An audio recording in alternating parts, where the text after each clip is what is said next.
Hello, everyone, and welcome back to the North to South podcast. After being off for 2 weeks, we're back giving you the content you want to hear and see.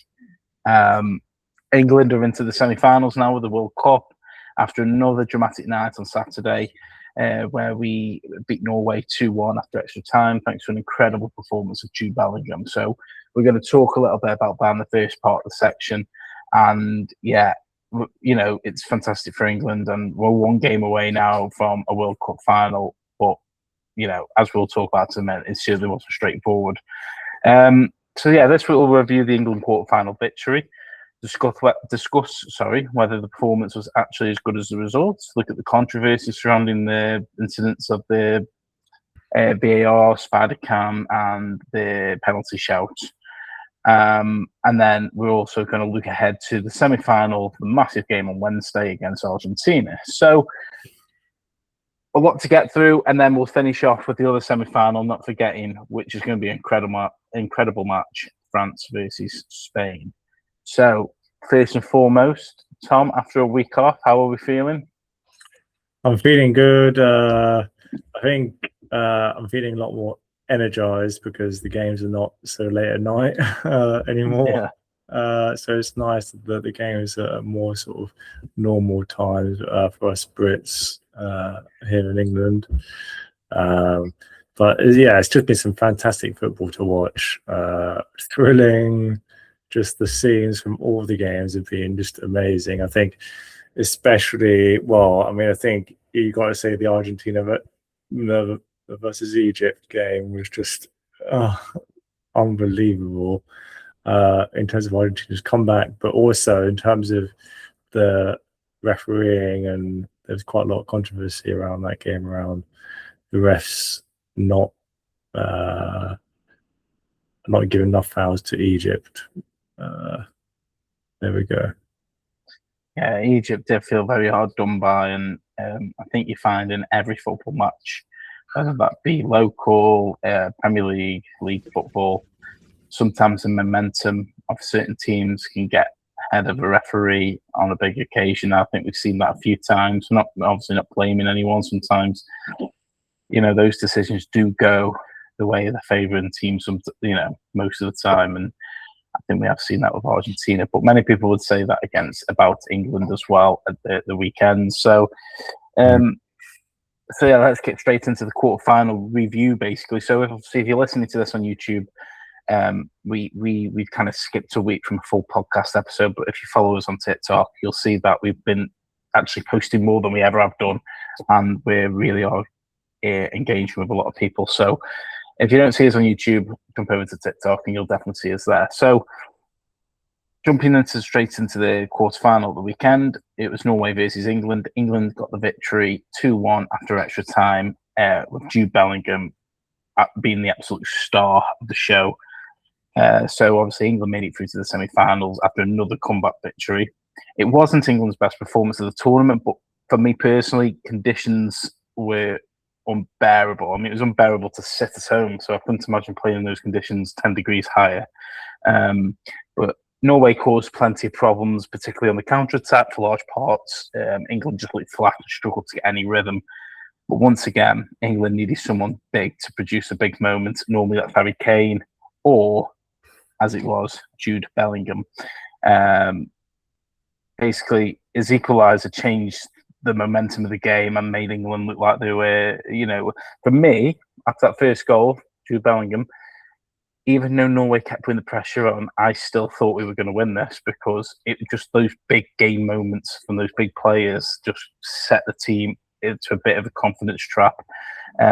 What do you think, Tom, about basically about the game, but also about Jude Bellingham? We spoke about before the tournament started, this should be Jude Bellingham's moment to shine in this World Cup. He needed, only 23, for how long he's been in the team, and for how big his ego is, rightly so. We were both basically saying it needs to happen this tournament, and boy, hasn't he delivered.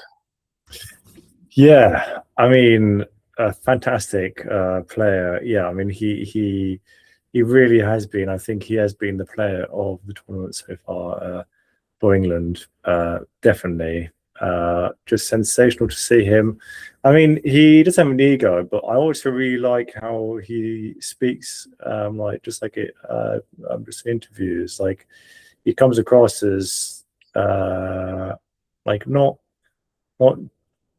like he comes across as like quite modest and quite mature and not really full of himself when he answers interviews this time around for England, which like I think that's a really great sort of role model. Actually, I saw some things that he put up for mental health that I think was really, really fantastic, where he was saying that he went through some tough times and he was thinking that he should keep it all to himself. But then he sort of said, that he spoke to somebody and that made it a lot better for him.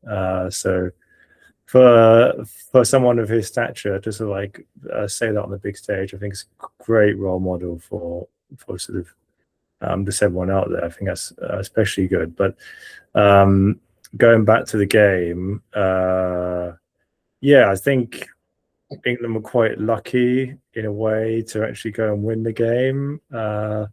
Specifically, I'm talking about where I think it was Sorloth and Haaland were just going in the middle, and I think it was Stones in the middle or Gahey, and he could have just crossed it over, and that was a dead certain goal.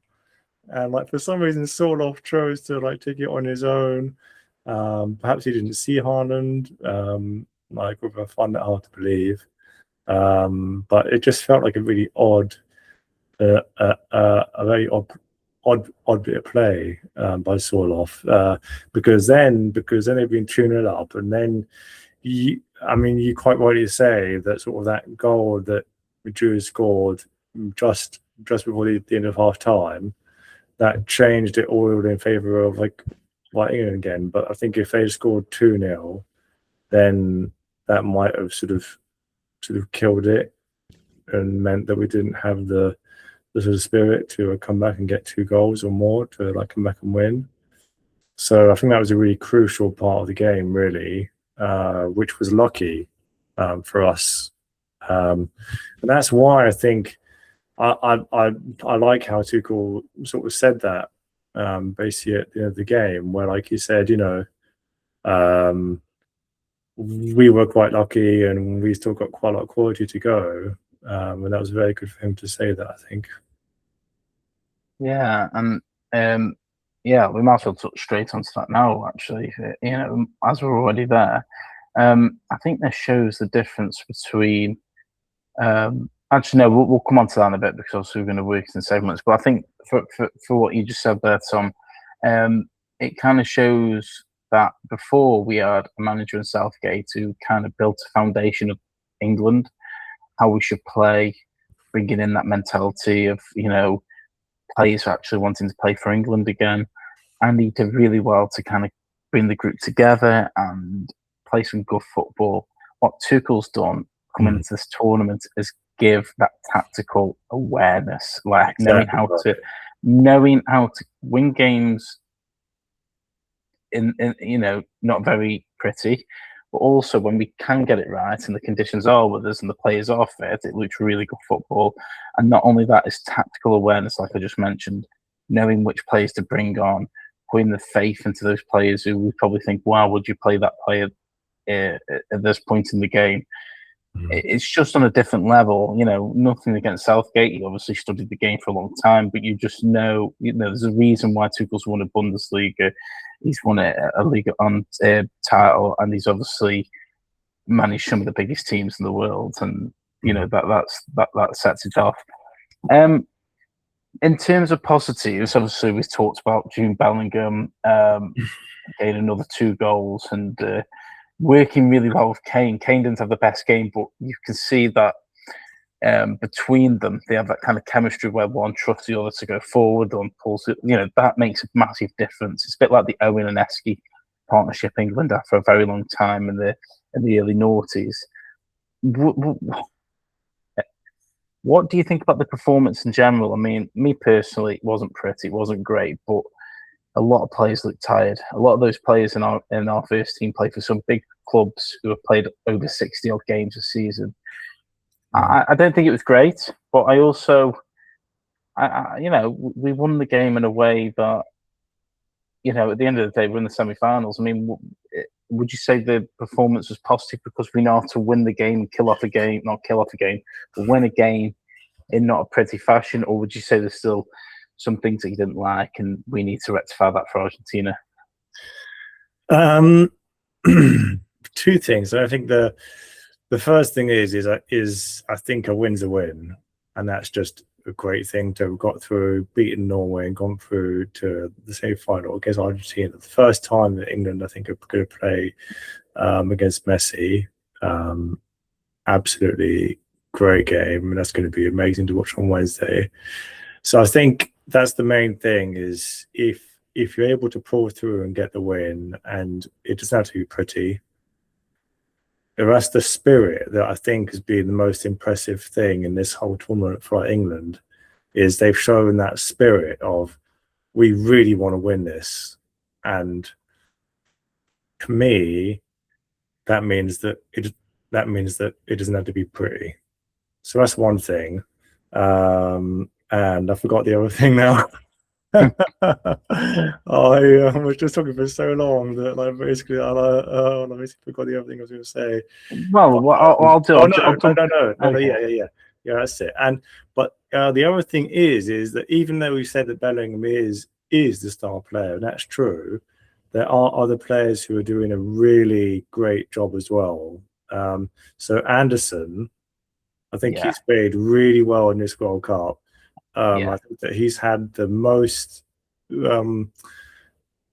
tackles won out of any player on the pitch. So that's got him, like, it's easy to go towards the star players, isn't it? And think, oh, they're amazing and they take all the limelight. But actually, it's everyone who's part of that system, and they're feeding, Jude and Harry those balls in.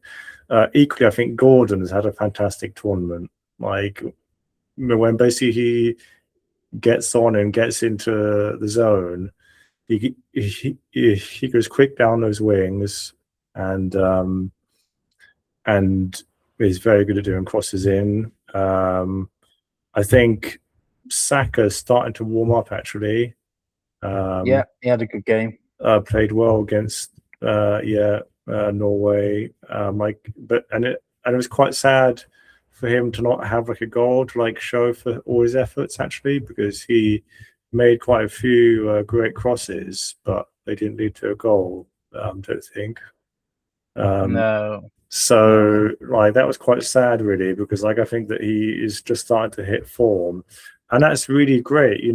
Just think about it that way. It's good to see that he's starting to hit form when we are about to face Argentina, who are known to play very narrow. And so if we have great wingers, then we'd actually have no sort of difficulty in scoring lots of goals. So that really is positive. Between games, I have Gordon and Saka in form is the best news that we could ever have now. And I think what you just touched on with Anderson, he really did look like a Manchester City player with not much. I don't know what happened in that. He's been great all tournament. At the end of the day, him coming into that squad and not playing this kind of safe football, passing back, passing sideways. He's actually basically engaging with Rice and saying, I can go forward as well. I can drop back as well. And he's coming to the squad at a time when many thought in that middle he wouldn't be a starter. Never mind getting the number 4 shirt. And he's come into the squad, but he's grown into the tournament. But even from the first kick, he just looked confident. He looked like he knew what he needed to do. And that's what I think what I was trying to get out with Tuchel as well. He puts confidence in players who, for years before, probably wouldn't have got a look in because they don't play for the big teams at that moment in time. But he's seen players for their tactical ability, and I think at that matches he was absolutely immense. Saka had a very good game. He was probably Madueke had the worst performance I've ever seen of someone this tournament, and probably that gave Saka. I bet Saka actually thanked him for it, because Saka had his probably best game for England this tournament. So without Madueke going off and making way, you'd be probably want to see Saka kind of grow into, late on in the tournament, grow into the tournament. What I really like as well is the team just simply refuses to panic. Yeah. Like I was in the pub and everyone was just like, we went to goal down, but I still had this feeling that we'll win this game. Like I don't know what I didn't panic at all, and I think that's what the kind of team have brought together, with them. You can't. I suppose I don't want to put a downer on this, but winning dirty, getting the results that we need. The conditions were horrendous. Me personally, I don't think it was the worst performance. It was one of the prettiest, but one of the worst performance. Have we got any concerns going into? I know we're not talking about Argentina straight away, but have we got any concerns going into the next game that we need to, that you saw from Norway and you thought, right, we need to get that polished up? Because me personally, we know our defense isn't the best, but they're working together as a team. Conte's kind of getting a bit of character now. He can play a bit very versatile. Dan Burns come in and just put his bloody stamp on the whole game. Like, I'm so confident with him being at the back. Like, he is a beast. Or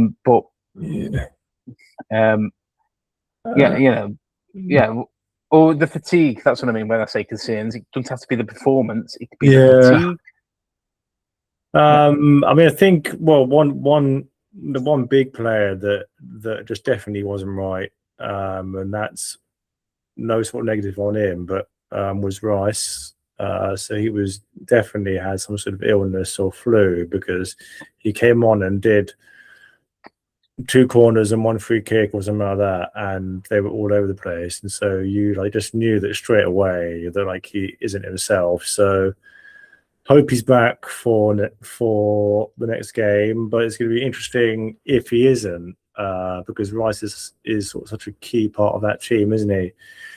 So I think that's going to be interesting. I mean, what they did was they brought in Reece, didn't they, and put him in Rice's position. And I think that didn't work, did it?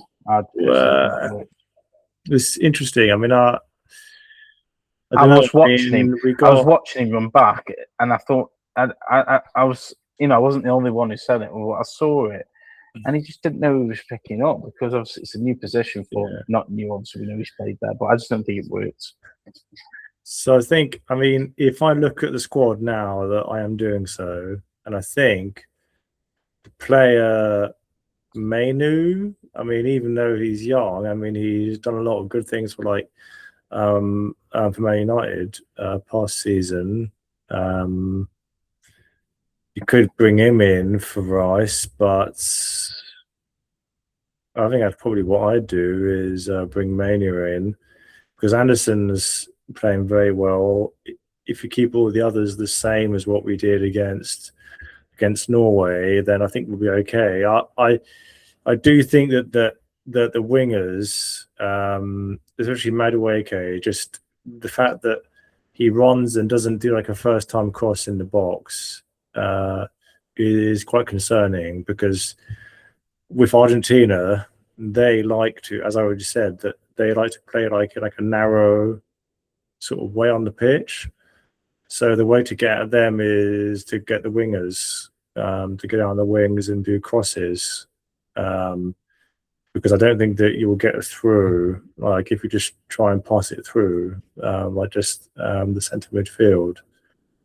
So I think that's a semi-concern, but a way that we can try to improve. If the wingers really come in on their A game, and they sprint down the wings and do a first time cross in the middle, Kane, Bellingham are going to be there, and that's the bit of concern as well with Saka. Even Saka, he loves to run down the wing, but then he always sort of comes in and does it on his left foot, whereas I wish that he would try to do more with his right foot as well.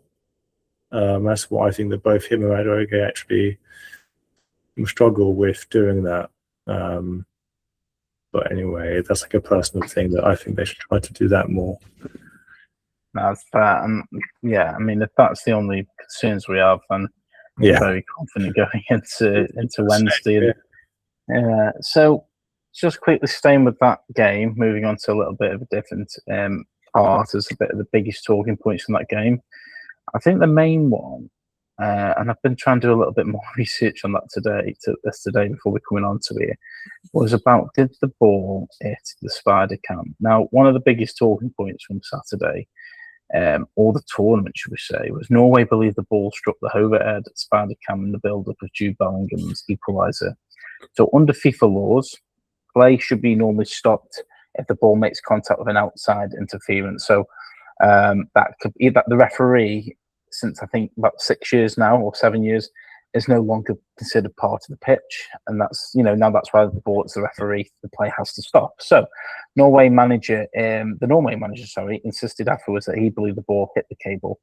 FIFA reviewed the incident and said the connected ball technology, which we know as a spike, when I think you can blow on it and it gives a spike, found no evidence that contact had been made, meaning the goal should have stood. So there's three parts of this.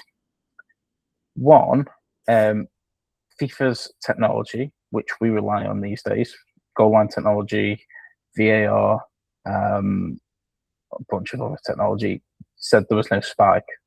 I think the main concern, number two, is, I don't know if you've noticed, but BBC now, when they are showing games live on their app, they do a 3D match.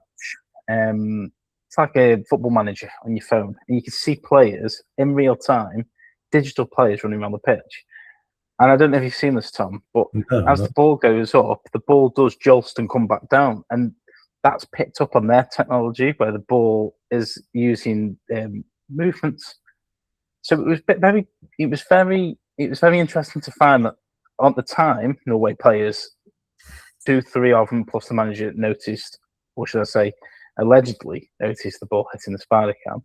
But also then BBC's technology, which is unrelated to all this, also picked up a movement while the ball was in the air.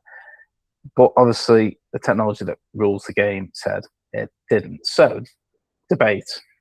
Did England get lucky?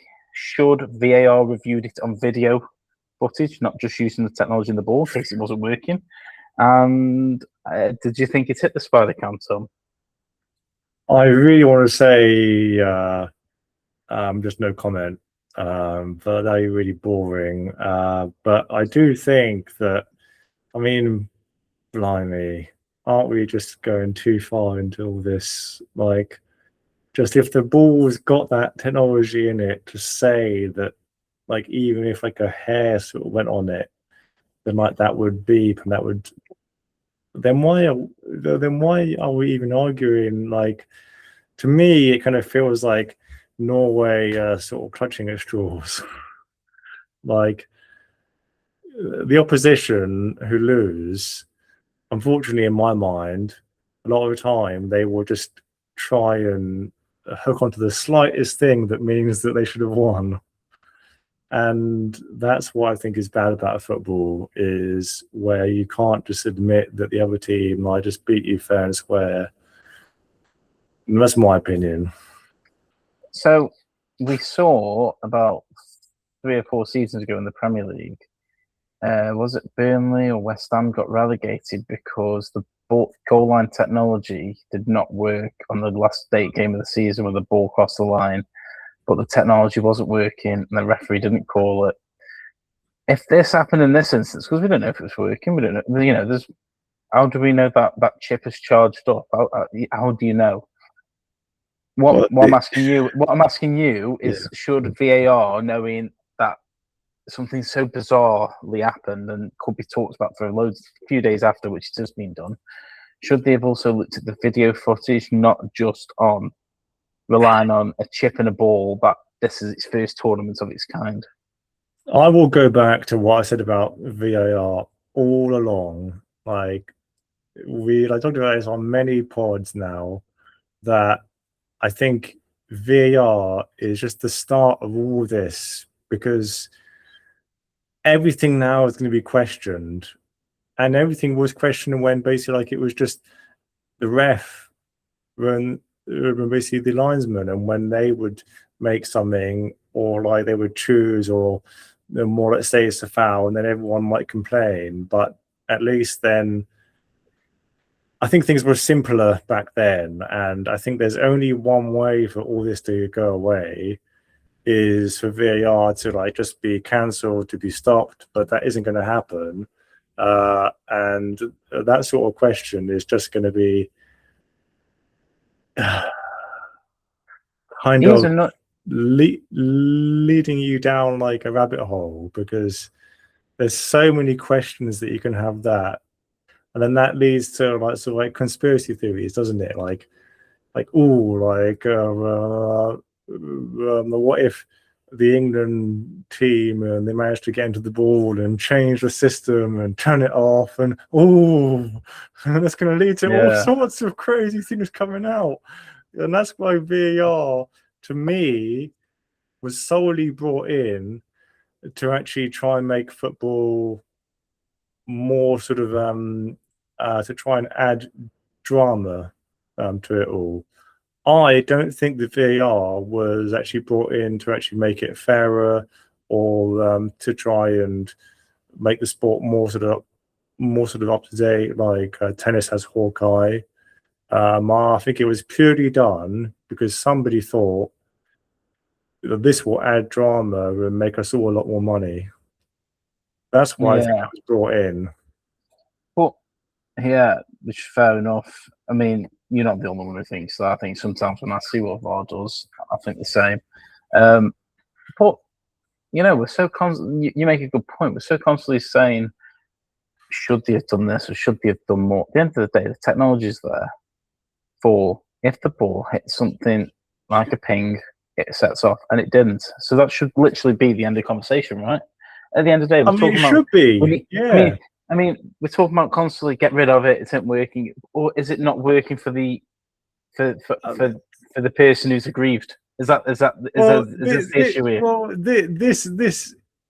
this brings me back to the last pod, I think it was, where like we chatted about the fact that Infantino, sort of the fact that he gets a call from Trump, and then basically he used Article 27 and to like just change an outcome, obviously change the rule for like it was Balogun's red card.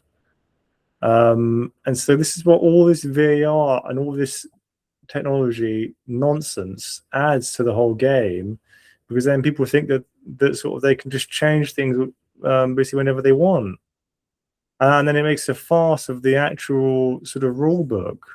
Because if you have a rule book and you're able to change the rules just like that, then like, what's the point in the rule book? Yeah. So like VAR, just like, to me, VAR just like adds another set of sort of rules on the rule book. I'm like trying to make it sort of more accurate, which in some ways it's good, but for the majority, I think it's bad for the sport. Yeah, but final bit on that is though. I mean, like you say, if technology's there and it didn't show up the ping, at the end of the day, it didn't happen. Why are we still talking about it? Well, that's it. It's like we want VAR. It's like VAR could do something right, but the aggrieved or the team losing or the team that's lost will still try to make a point that isn't working. And maybe this is where FIFA are coming from, to say, well, it can only work if you let it work in its way. It's either or. You either have a life of VAR not working, that's really poor. VAR not doing what it's meant to do. And we see goals like what happened to Manchester United in 2023, where the ball went so far over the line, Carroll hit the ball back out and no one ever saw it. We have an incident where Frank Lampard scored an equaliser against Germany in 2006. It went so far off the line, it was basically touching the net, and there's a referee that still picked it up. So it's either or, isn't it? And I suppose for me, that decision was not conclusive enough to say let's talk about it in the North to South pod, or let's talk about it on every single podcast going. I think it's just a topic for conversation to bring VAR down even more. I aren't saying it's perfect. I think it's got a lot of flaws, like you do. But I think in moments where we say there's technology in the ball, if it touches something, it pings, and it doesn't, that should be the end of the conversation. Whereas when referees have been sent over to monitors for non-clear and obvious fouls, which we're going to swiftly move on to Djed Spence now, was that clear and obvious to say to the referee, go and have a look at the monitor? Or, as you said a couple of pods ago, are VAR getting involved in everything now? And it's getting over to OTT. It is getting to OTT. Everyone wants to analyze like the minutia of like every like sort of the way the foot goes slightly across, and then they're thinking, oh, so like he's trying to get the like penalty there, so like he should, so basically like he's diving or whatever, you know. But and everyone can have their say about, like, I've heard, so there's one view on it is that he puts his foot out because like he's trying to actually go and shield the ball, and somebody else is saying that he's putting his foot out because like he's trying to get fouled and get penalty. I mean, who cares? I mean, the fact is that he like got a penalty. And I firmly don't think that was one that VAR basically needs to get involved in. No, it wasn't like, it wasn't clear and obvious. And like you say, as I sent to you the other week, you can make this is the argument I made, funny enough, and I wasn't making the argument because I've seen it. I said to the people on the pub, I said they were talking about, oh, he took his leg down. I don't think that happened. I do honestly think Djed Spence put himself in front of the defender for the purpose of running onto a ball. Like, if you are first and you and I think I saw actually today, it was Alan Shearer and Micah Richards making the argument where Micah Richards think it isn't a foul because he's putting himself in front of him. But Alan Shearer says the same thing. What happens when a team's 1-0 up with 2 minutes to go and they're running the ball in the corner flag? They are shielding that ball to get in front of them and, you know, make themselves, you know, they are the attacking player of that ball. Yeah. They have the responsibility of doing what they need to in front. And I think that's what Alan Shearer was saying. It doesn't matter where Djed Spence puts his foot. It doesn't matter. He's in front and that player is taking him from behind. So I don't think it's clear and obvious. I really don't think it's clear and obvious. And this is where my point of view of VAR comes. I always say when I see a decision on TV, I look at it and say, is it clear and obvious for VAR? But that's what VAR should have been set up for. And now it isn't. In this World Cup, it's like, it doesn't matter if it's clear and obvious. Every decision will be looked at unless you're Lionel Messi jumping on someone's Achilles heel. But yeah, I mean, are we saying it's not a penalty, Tom? I'm saying that it is a penalty. Oh, are we saying it's a penalty? Sorry, yeah. Are we saying it wasn't? That was me trying to reverse psychology there. I was like, wait, what? I think I meant to say, are we agreement that it was not the correct decision? So we agree that it should have been a penalty. Yeah. Okay, cool. So we're getting very carried away here. So let's quickly move on to the other thing I did not like, and this we can talk about this very quickly because we probably don't need to talk a lot about it because it's already been income. But it was ITV, basically the British media. We've gotten into the semi-finals of the World Cup. We've played so well going through. We've got a manager who understands tactical awareness. We've got players who want to play for the team. And then ITV's media come up with a question to Tuchel. And not only just said, how do you think the game? But it's like he was trying to put him, like, trying to find. Tuchel already said, Tuchel praised England's mentality, but he said we could have played better. Yeah. Instead of just leaving it there and saying, well, what do you think you did well? He was like, well, why do you think you could have played better? Was it this? Was it that? Putting words into a manager's mouth who it is not his first language, so you know these things can get spiraled out of him. And he's very smart for doing so, really. Before we go on to why this was controversial, what I really liked was from Tuchel was the fact that he wasn't sugarcoating anything. I personally thought he was being a bit harsh, because I do think, because I thought we grinded out with good results. But you need that, because again, I'm a massive Southgate. I'm a massive Southgate praiser. But what I did not like is when we were drawing against Scotland, he turned around and said, "We played really well there." We don't want to hear that as a top four nation. We want to hear we should have took the game to them. And he's saying this in a ridiculous humidity, ridiculous conditions against a good Norway team with four players who were really good in that team. And he was not happy because there were little minor details that make teams from winners to champions. And that's what I really liked about Tuchel. I don't know if you agree, but before we agree on that, obviously ITV then went to Bellingham and said, well, Tuchel said you should have been playing better. What do you think of that? And you know what Bellingham's like. He's a young lad. He speaks very well to the media. But he's obviously going to protect himself, isn't he? And he obviously said he kind of disrespect, it doesn't matter what, at the end of the day, it's his manager, and he shouldn't really have said, well, maybe he doesn't know what it's like to play in these conditions. You got to remember, he's got that respect. What do you think about the whole fiasco? I agree with you on sort of pretty much everything to do with that. I think it was very sneaky by ITV because it's the way that they asked the questions, and it's the way that they first asked Tuchel, and then they didn't wait for Tuchel to actually speak to the players before they asked Jude that question. And the way it was phrased was obviously to like try and get some basically some emotional or negative sort of answer back, wasn't it? I mean, it was obviously to like try and build some tension between the coach and the players. And that's where I think it actually was horrible and sort of targeted, especially in that way. I mean, there's no way that basically ITV didn't mean to ask those questions in those ways to try and bring out that negative sort of answer. I think both Tuchel and Jude actually were perfectly right in what they said.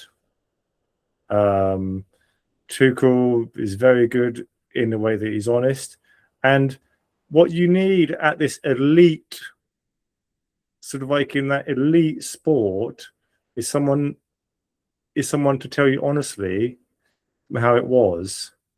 And if it's not good enough, especially considering next team is Argentina, right? So you definitely want to try and raise the game up. So if you just say, "Oh yeah, great lads," then they'll think, "Oh yeah, okay," and then they'll start to get complacent. And you don't want that at this stage in the World Cup. You want to keep them on their toes. So actually, I think that was the best thing that he did there. Yeah, I agree, and I probably couldn't get out what I wanted to say before I moved on to yourself, and that's basically what I'm trying to say. Obviously, ITV, very much what you just said, asking Tuchel a question who he thinks his first language in a massive crowd like that, trying to put words into his mouth before Tuchel could finish his sentence, and then he was passionate. Tuchel, you wouldn't think Tuchel, obviously you would, but if you didn't know that, he was a German man, German nationality, you would think he is English in his second blood, because he was very passionate about the game, very passionate about, yes, we got things to do, but the team had the mentality to get through the team, and that was the main thing. And the favourite quote from that interview, and I think this will live with me forever, he goes, "This is mentality. You could bottle it up and sell it." I mean, that was just, that is what, I think that's what many people thought, this guy's serious. This guy, now Germany are out of the World Cup, this guy wants to win it. I think, again, but I mean, that sort of the, immediately negative, I mean, that goes back to what we said about Jude in the beginning of this World Cup, and we said that, unfortunately, the media, have always been very negative against Jude and very negative about sort of how he's played and stuff like that in the past. And I just think the media is just the worst thing, really. If you're gonna try and criticize people just to try and sell like an article, then you can go do one in my books. Yeah, and sometimes the reporter would have known that it wasn't the best performance and maybe just enjoyed the moment for what it is, like most nations would have done. But in England, we like to put a lot of pressure on everybody, not just footballers, everybody. So, no, I agree. And I the main thing that you said I agree with as well is they shouldn't have gone to Bellingham before letting Tuchel have his say with the players. I mean, that was between players and manager. It's like our media don't want England to progress any further. It's like do you know that person you would never tell something highly confidential to because you know it gets out straight away? It's like that. They can't help themselves. It's like they're itching.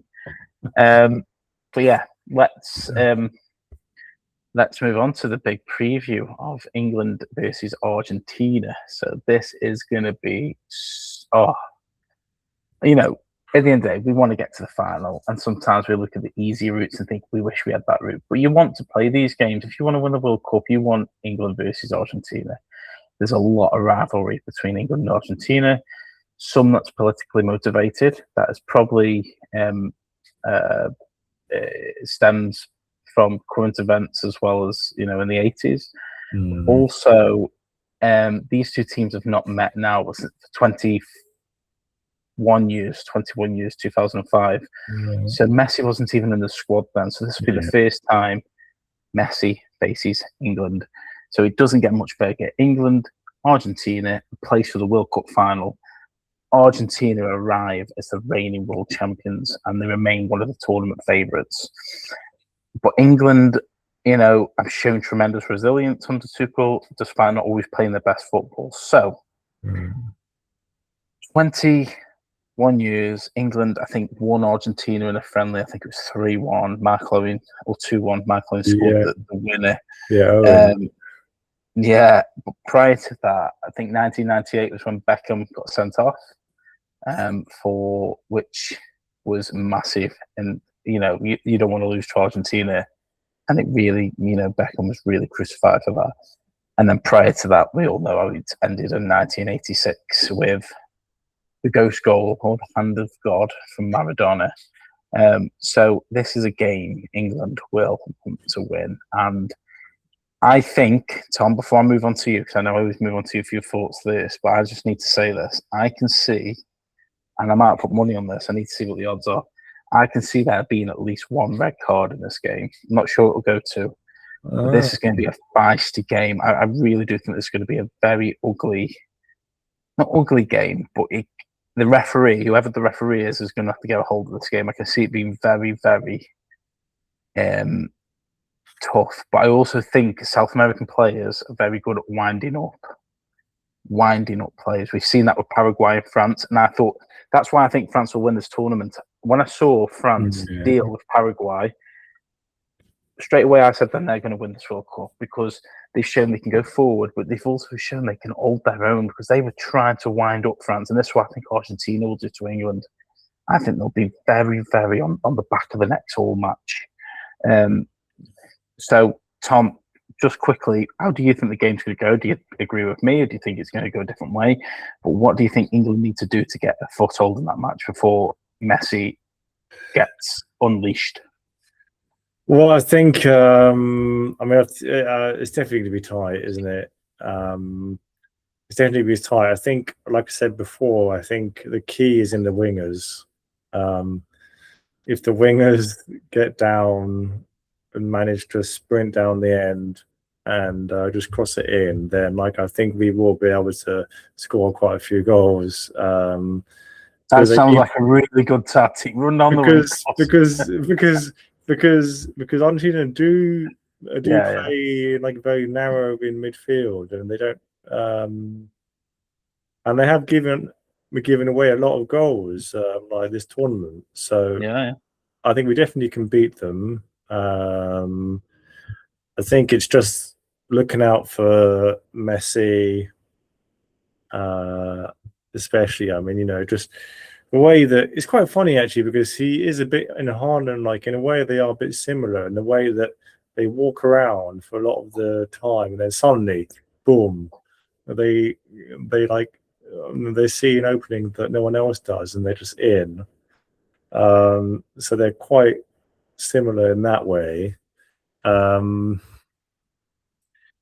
I'm not so sure, but I mean, I just don't know about the sort of physicality. I mean, I'm sure it will. I mean, it's definitely going to be a tight game.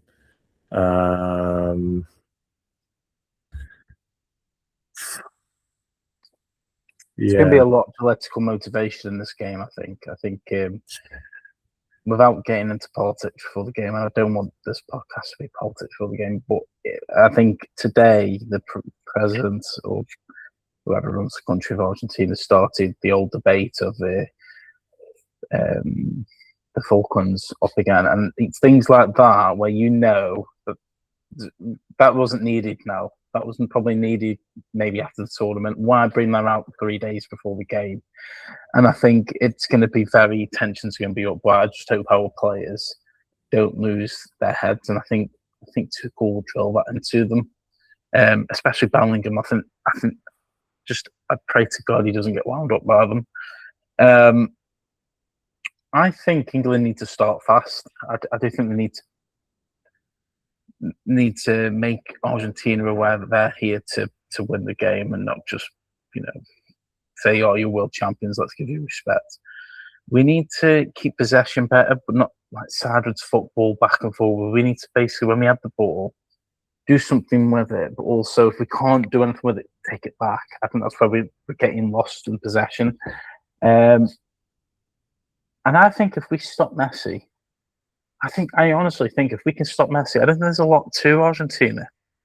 I think if we can stop Messi in that middle part, I think we could. I think we'll be the favourite. I can't see us, and I'm going to say this now, and I hope I haven't jinxed us, but I think there's more of a chance of us winning than Argentina. I really do. I think we've got more in the bag from Argentina. Like you said, they've let in a lot of goals. Yeah. We've kind of shown two sides to our play. Yeah. We've shown that Croatia and Mexico type of play, but also that kind of Norway grinding out difficult results. And this game will be played in the air-conditioned stadium as well. Exactly. Yeah. I mean, let's hope it's really cold because we're going to play really well then. Well, exactly. I mean, yeah, like just because you're right to say that game against Norway, I think it was in actual stadium, I think it was like 36 or 38 degrees, but it felt like it was 43 degrees. Yeah. It felt like 43. I mean, that is really sweltering hot and humid for the players to deal with. So I think the aircon in the stadium on Wednesday is going to be a huge benefit for England. Yeah, definitely. Yeah. Let's do a quick prediction then. What's your final score and what big moments we're going to see in that game? That's difficult, you know. This I think is the one, like, out of all the games so far. This is the one where, like, I'm thinking I just can't predict because it would only take like a little mistake for like Messi to go through, and equally for like Kane or like Bellingham to go through their defense. I think it'll be a high scoring game though, and it might go to, and I think it definitely will go through to extra time. Definitely, if not go all the way to penalties, which is going to be a very nerve-wracking watch. So I'd say probably at least 2 or 3 goals each. Yeah. I'm not going all the way because I just can't say exactly what the score's going to be. And with our defensive bin, will Messi get one of those goals that you've seen that'll be a high score, or do you think we'll be able to manage him? Sorry, what's that? With Messi, our defense being very messy in certain parts of the games, do you think we'll be able to contain Messi, or will he get a few of those goals you're saying will be a high scoring? So I think it will be high scoring because Messi scores against the best, so it just takes a little mistake. And to be fair, against Norway, I think we gave away quite a few mistakes. So one blatant mistake when Sorloth, he could easily have passed to Haaland, and that would be a goal right there. Yeah. And I think there were another few mistakes that we see England made. So, and that's against Norway. Now you're talking Argentina. So it's going to be a much harder game, but I do think that England can go and win it. I mean, I do have a feeling that England will go and win it. I mean, I will say that I think we'll manage to get over the line again. But I don't know what the scoreline is going to be. I don't want to predict it either. No, I don't want to predict it, but I feel like I have to predict it because obviously I've predicted every other game and I don't want to jinx it. So I'm gonna say 2-2, and I do think the game will go to extra time, penalties. Yeah, extra time and penalties. I really do, and I think I would like to hope that England win. I can see I can see Messi getting a goal. I don't think our defence are not sharp enough, but we've got too many injuries, too many fatigue issues, too many suspended players to be absolutely solid. But as you saw with the Norway, where Sorloth didn't pass, I mean, our defence was so wide open. And God knows where John Stones was. But yeah, I think it'll be 2-2, and England win on penalties after extra time. So let's not jinx it anymore. The final section we're going to talk about now is just a quick review or preview, of the other semi-final. Which this for me is a game that really could be the final of the World Cup. Yeah, France versus Spain, two of the teams that I said I think will get to the final are playing each other. So. Spain have arguably played the best football of the tournament, as in beautiful football. But for me, France have played the best football, as in they have shown they can score goals. And Mbappe showed that he's the real bloody deal. I really was impressed with them against Paraguay. For me, I'm so glad they won that game because they were so dirty, Paraguay. But also, I think for France, they've grown stronger mentally. And as a team, as every knockout match has gone on, are you excited for this game? Is a stupid question, but I mean, I'm very, very excited for this game because I was born in France, and so I've got a bit of a stake in France as well. So I'm very excited. Yeah, I totally agree that this could easily be the final of the World Cup. I mean, it's just because they were in the same side of the tree that basically they haven't met at the final, isn't it? I mean, let's face it. I think. I've watched every single France game, I think it is, and some of the Spain games. I think Spain are very technical, and they're very good at just controlling the ball, and they play in those lovely sort of triangles, don't they? Like basically all over the pitch, and they follow in threes up the pitch, and they pass it around, so much that basically then it pulls the players across and leaves gaps in the opponent's sort of area, doesn't it? And it's beautiful to watch. I think France have got more hunger though to go and win it because they lost last time against Argentina 4 years ago. So I still think that France are going to be one to go and win. I mean, saying that though, I think if England do beat Argentina, I think it'll be amazing to see England versus France in the final. But you're still there, yeah? Yeah, I'm still here. Yeah. Sorry, I thought that the screen just froze a little bit there. But yeah, I think it's gonna be an absolutely amazing game to watch. again, I can't predict that one because that one is just two giants who are a little bit different in their styles of play. I think France and Spain are actually the two teams in the competition who have let the least goals in as well. So like they're both facing each other. So like that as well is just like what crazy. And that's why I think it'll be a 1-0 France win. I don't think it'll be goalkeeper's going to be on form. Each team are going to be very, very well organised. I think France will edge it. I think it'll be 1-0 France. Yeah. Go on, Tom. You've got to give me something. A prediction for that game? No, I think once you get to this level, it's like it's hard to predict because just I feel like the level now is just at such a height that it's like sacrilege to actually say what you think it's going to be. Because like it's not like sort of honoring the like sort of difficulty level. So I won't be saying it. Yeah, no. No, he's a wetty. He's a wetty. He thinks France is going to win it anyway. He thinks France. So what we're both basically saying is France England final. You'd be That'd stupid, be amazing, wouldn't it?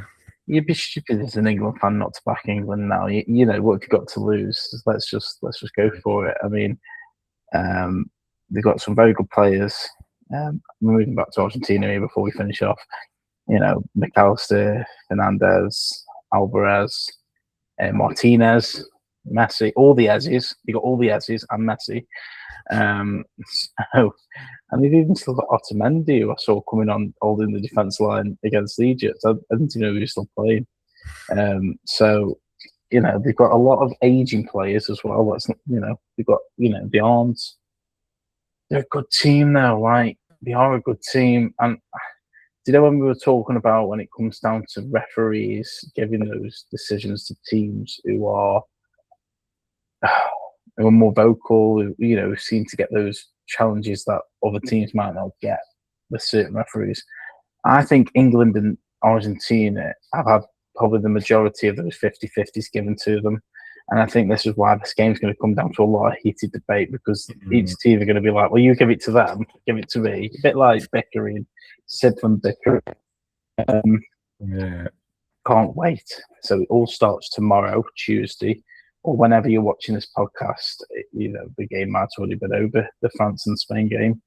But yeah, if so, I'm really looking forward to Sunday. And you'll put, we won't have another podcast by that date if you are listening on YouTube. But we will definitely have some previews and talks and reels on our TikTok. So definitely come along to see that, as we're very, very proactive on there. Tom, is there anything else we need to know from this past week or two that maybe is more relevant coming up to this final week of football, or have we gone over everything? No, I think my last thing I want to say is just everyone go out there and enjoy the semi-finals, Spain versus France, England versus Argentina, and then even more so enjoy whoever gets through to the World Cup final on Sunday. It's going to be quite an amazing week of just the best talent of football players in the world. So enjoy, everyone, and see you next week. See you next week. So as we're signing off on that, England are into another World Cup semi-final. The last one was 2018 against Croatia, where we fell a little bit short. Whether you think England have been brilliant or simply just found a way to get the job done, they're now one win away from reaching the World Cup final. Standing in their way in Argentina or Mr. Messi himself, and one of England's or football's big greatest rivalries. While Spain and France, battle it out for what promises to be another classic.